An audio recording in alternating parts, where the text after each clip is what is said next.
To Italy now, where Pope Francis is in the central Italian town of L'Aquila on a closely watched visit. As part of his trip, he got a look for himself at reconstruction work following the 2009 earthquake, which badly damaged many of the region's buildings. The main event on the Pope's itinerary was celebrating Mass at a pilgrimage church.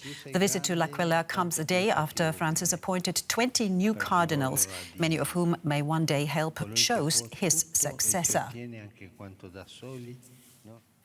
And for more, I'm joined now here in the studio by DW Religious Affairs correspondent Martin Gack, and that actually raises quite a lot of questions. So could you perhaps tell us, during Mass, the Pope said that relinquishing power was a sign of humility.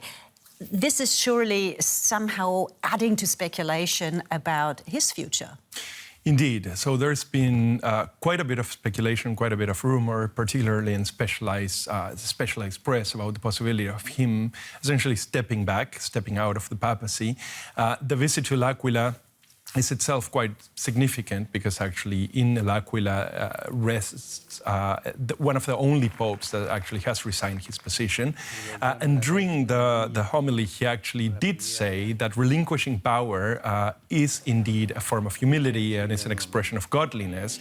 This will not help settle rumors. As a matter of fact, will probably accelerate the rumor machine. And this comes directly in the heels of this consistory, which is happening actually pretty much right now. It will continue tomorrow and the day after, in which 20 new cardinals, many of them quite aligned with the Pope political and ideological, if not theological intuitions, had been actually brought into the fold of the Church and become potential electors in the choosing of the next Pope. So what does this tell us about the future of the Church? It's actually a very good question. It's really quite difficult to sort of pinpoint what is that happens sort of from here on, particularly because there's been a very strong confrontation between very conservative sectors of the Church, particularly led by the Anglo-Saxon world. The US and Australia play sort of a really significant role. And essentially the papacy, which has taken a much more integrative, if not sort of committed to diversity.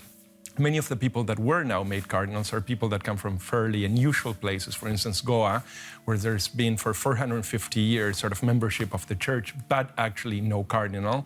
And as a matter of fact, people that generally belong to the basis of the Church and do not really come into the Church as part of sort of its hierarchy. Mm-hmm. So it's very likely that the next conclave will see many of these voices represented in ways that they had not been before.